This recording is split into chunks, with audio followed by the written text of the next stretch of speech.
Halo semuanya, nama saya Niwayan Putri Nur Aini dengan NIM 6920210884. Saya perwakilan dari kelompok 9. Kami di sini akan mempresentasikan materi kami yaitu psikologi industri dan organisasi. Asal-usul psikologi industri dan psikologi organisasi. Yang pertama, psikologi industri dan organisasi adalah penerapan dari psikologi dalam bidang pekerjaan.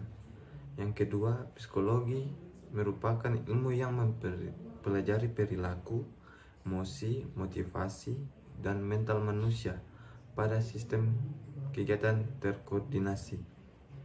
Psikologi memiliki sejarah dalam industri juga pada Perang Dunia Kedua. Berikut pengaruh perkembangan psikologi industri dan organisasi. Yang pertama, munculnya manajemen ilmiah. Hal ini berfokus pada mengenai manajemen ilmiah filosofi. Yang kedua, ergonomi. Ergonomi ini berfokus pada pemahaman mengenai peningkatan keamanan dan efisiensi interaksi manusia dengan mesin. Yang ketiga, studi Hawthorne dan hubungan manusia pendekatan manajemen.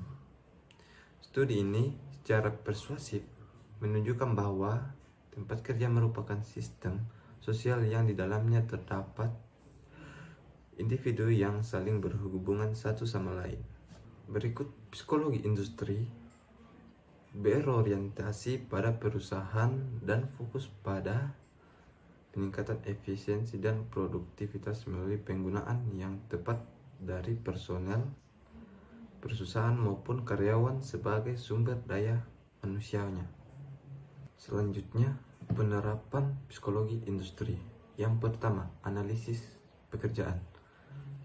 Proses ini bertujuan untuk menghasilkan pengetahuan keterampilan yang diperlukan untuk menjalankan fungsi pekerjaan. Yang kedua, seleksi karyawan.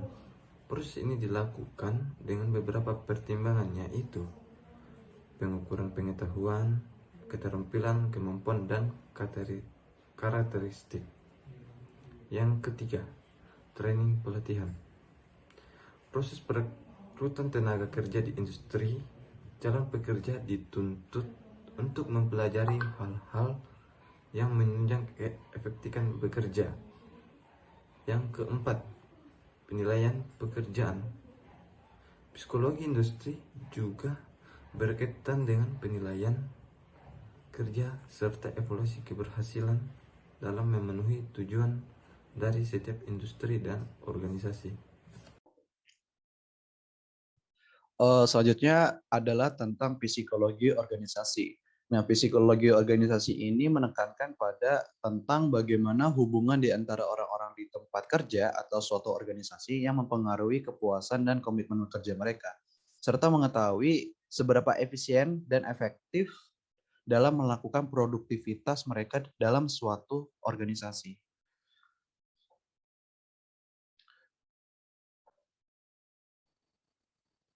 Lalu selanjutnya ada yang namanya pendekatan manajemen.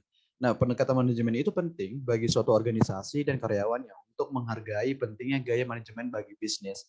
Adapun pendekatan manajemen itu terbagi menjadi tiga, yaitu yang pertama adalah gaya manajemen ala Jepang, teori X dan teori Y, serta manajemen berbasis kekuatan. Kalau misalnya kita fokus kepada manajemen berbasis kekuatan itu, lebih menekankan bahwa memaksimalkan kekuatan karyawan yang ada itu jauh lebih baik. Karena untuk mengembangkan manajemen, untuk mengembangkan kekuatan pekerja, seorang manajer itu harus mengakui bahwa setiap orang itu punya bakat dan keunikannya masing-masing. Dan menggunakan bakat mereka atau keunikan mereka itu untuk organisasi yang efektif, tetapi juga serta kepuasan pekerja. Lalu selanjutnya ada yang namanya kepuasan kerja. Nah, kepuasan kerja itu adalah sejauh mana seorang individu puas dalam pekerjaannya. Cara yang paling umum untuk mengukur kepuasan kerja adalah dengan skala penilaian karyawan. Prediktor kepuasan kerja itu dapat bervariasi untuk pekerjaan yang berbeda dan budaya yang berbeda juga. Di antara mereka yang mendapatkan gaji upah minimum, beberapa individu itu cukup puas dengan pekerjaan mereka. Dan di antara mereka yang dapat gaji lebih dari 2 digit, ada yang tidak puas. Nah, jadi ini salah satu faktor yang mempengaruhi tingkat kepuasan kerja suatu karyawan.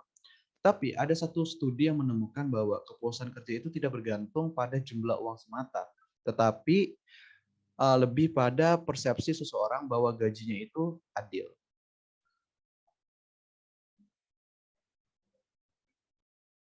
Selanjutnya adalah komitmen karyawan. Komitmen karyawan terbagi menjadi 3, yaitu komitmen afektif, komitmen berkelanjutan, dan komitmen normatif.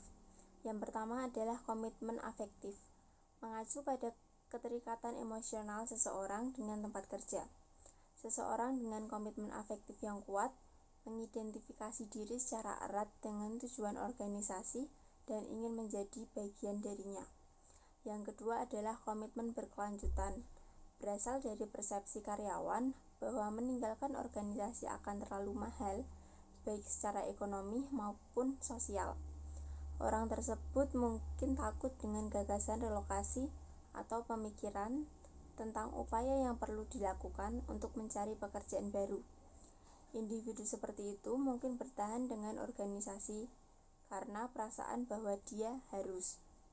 Dan yang ketiga adalah komitmen normatif, adalah rasa kewajiban yang dirasakan seorang karyawan terhadap organisasi karena investasi yang telah dilakukan organisasi dalam pengembangan pribadi dan profesional orang tersebut. Berikutnya adalah arti dari bekerja. Pekerjaan merupakan pengaruh penting pada status keuangan mereka, kegiatan rekreasi, lokasi rumah, persahabatan, dan kesehatan. Karena pekerjaan berkontribusi pada pemeliharaan ekonomi keluarga seseorang. Kelompok peserta lain mengidentifikasi pekerjaan mereka sebagai karir. Mereka melihat pekerjaan sebagai batu loncatan untuk kemajuan yang lebih besar. Dan juga sekelompok peserta yang lain memandang pekerjaan mereka sebagai panggilan. Mereka menganggap pekerjaan itu membutuhkan banyak pelatihan dan melibatkan kontrol dan kebebasan pribadi. Selanjutnya adalah kepemimpinan. Ada 2 jenis utama dalam kepemimpinan. Yang pertama adalah kepemimpinan transaksional. Seorang pemimpin transaksional adalah individu yang menekankan hubungan pertukaran antara pekerja dan pemimpin, yang menerapkan prinsip Anda melakukan pekerjaan dengan baik dan saya akan menghargai Anda. Dan yang kedua adalah kepemimpinan transformasional. Pemimpin transformasional adalah individu yang dinamis yang membawa karisma dan gairah. Pemimpin transformasional dapat membantu orang lebih dari yang mereka yakini. Misalnya, memotivasi dengan menginspirasi orang lain untuk melakukan yang terbaik, dan juga memberikan pertimbangan individual kepada karyawan mereka, serta menunjukkan perhatian yang tulus untuk kesejahteraan setiap orang. Budaya organisasi. Budaya organisasi akan mengacu pada nilai, keyakinan, norma, dan juga kebiasaan seseorang bersama dengan organisasinya, di mana pada kepemimpinan yang baik, maka akan dibutuhkan budaya organisasi yang bersifat positif. Budaya organisasi yang bersifat positif akan mengacu kepada hal-hal yang telah disebutkan di atas, yaitu nilai, keyakinan, norma, dan juga kebiasaan bersama dengan organisasinya.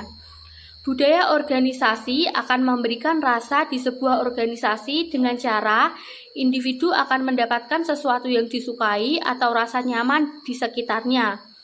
Aspek dari budaya organisasi yang tidak terucapkan, maka hal ini akan mempengaruhi perilaku sehari-hari yang dimiliki dari individu yang nantinya tergabung pada organisasi tersebut. Budaya organisasi yang bersifat positif, di mana budaya organisasi yang bersifat positif dapat terjadi karena terdapat beberapa faktor, yaitu kepemimpinan yang aktif, kebijakan yang eksplisit, dan beberapa aspek yang nyata seperti rasa dari suatu organisasi yang diikuti oleh individu. Salah satu cara yang dapat dilakukan oleh organisasi untuk menciptakan budaya organisasi yang bersifat positif yaitu dengan cara memberikan karyawan pengetahuan konstruktif dan kerja yang baik. Selain itu, pemimpin pada suatu organisasi dapat menghargai kinerja yang diberikan oleh karyawan dan dapat mengakui kontribusi yang telah diberikan oleh karyawan untuk organisasi tersebut. Sehingga hal ini dapat menjadi pendorong motivasi pencapaian dalam mempromosikan suatu kesuksesan. Organisasi yang bersifat positif juga dapat diciptakan karena pemimpin yang memasukkan keadilan dan keselamatan dalam organisasi budaya sebagai bagian dari tempat kerja yang nantinya akan berfungsi dengan baik. Faktor toksik pada tempat kerja.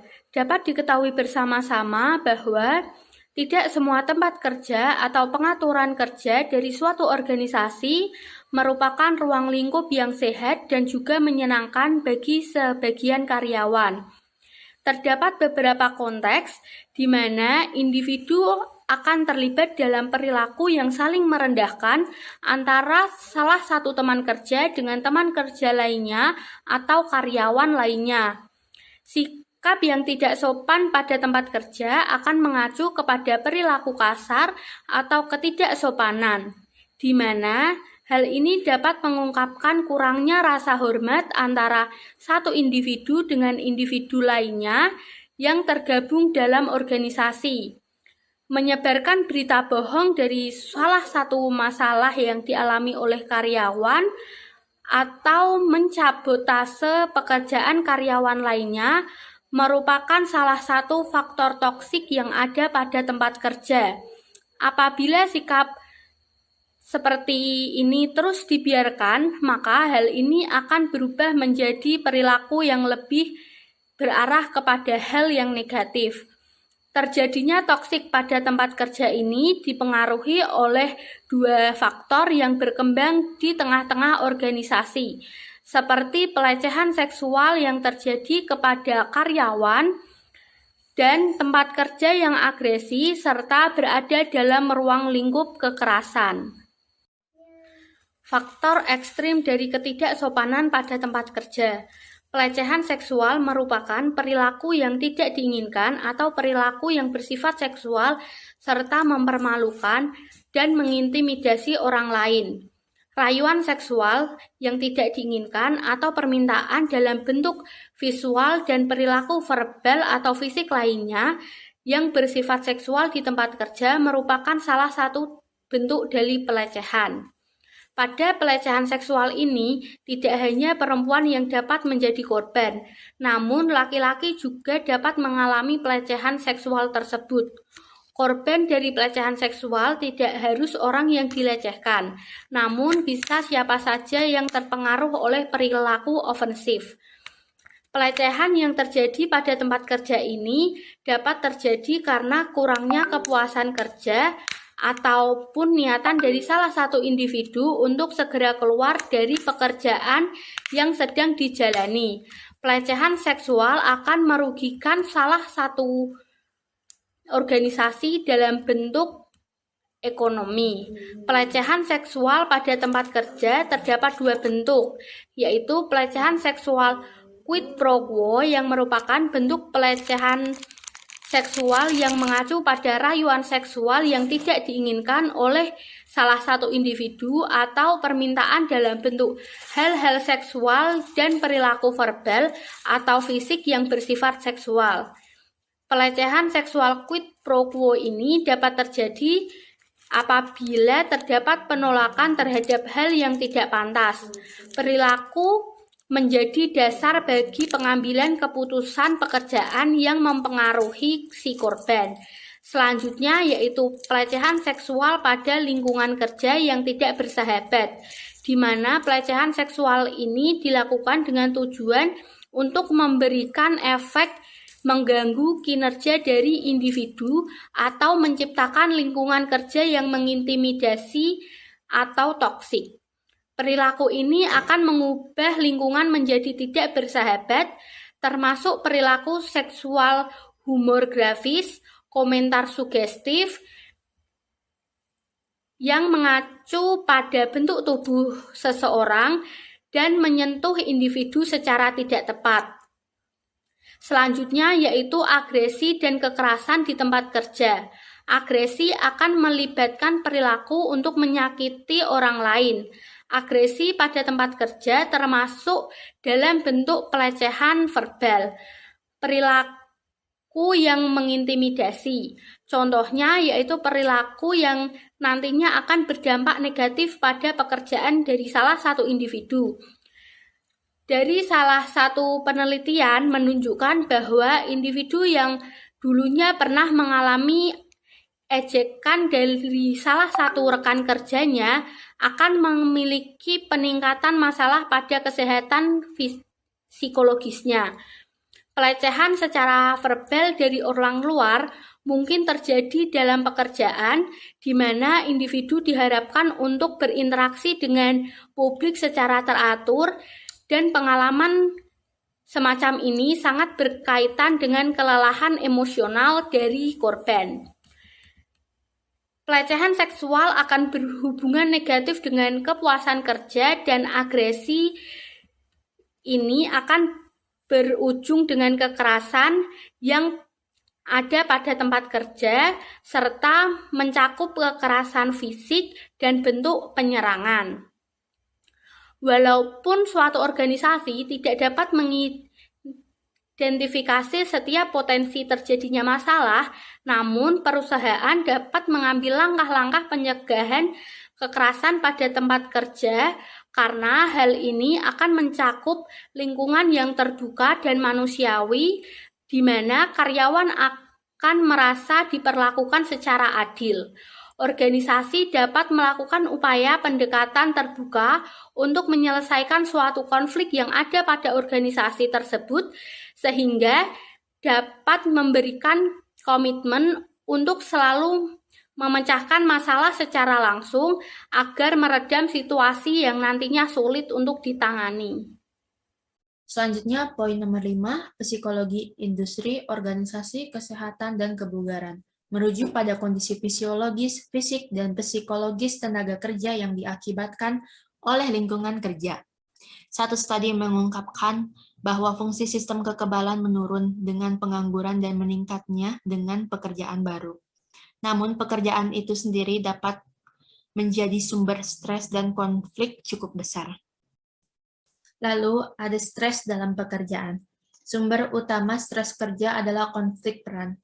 4 karakteristik khusus dari pengaturan kerja terkait dengan stres karyawan dan masalah kesehatan.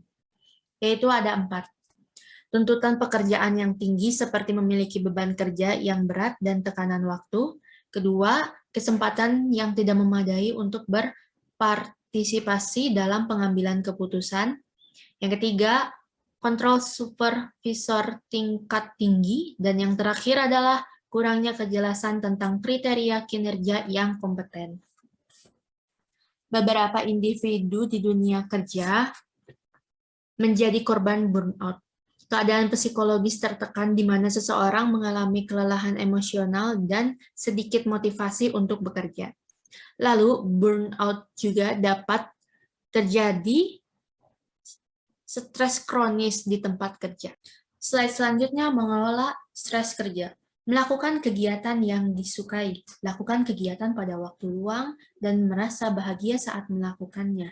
Misalnya, menulis, memancing, membaca buku, mewarnai, atau menonton film.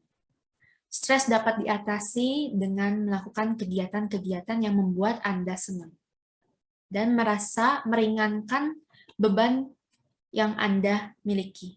Kasus yang kami bahas, kelompok 9, yaitu sistem hybrid working, dapat mempengaruhi kesehatan seperti stres karena harus beradaptasi pada 2 lingkungan kerja yang berbeda. Dan agar dapat mengatasi dan mengobati stres tersebut, dapat dilakukannya kegiatan yang menyenangkan di waktu luang. Sekian dari kelompok 9. Mohon maaf bila ada kesalahan atau kekurangan pada pekerjaan yang kami kerjakan. Terima kasih.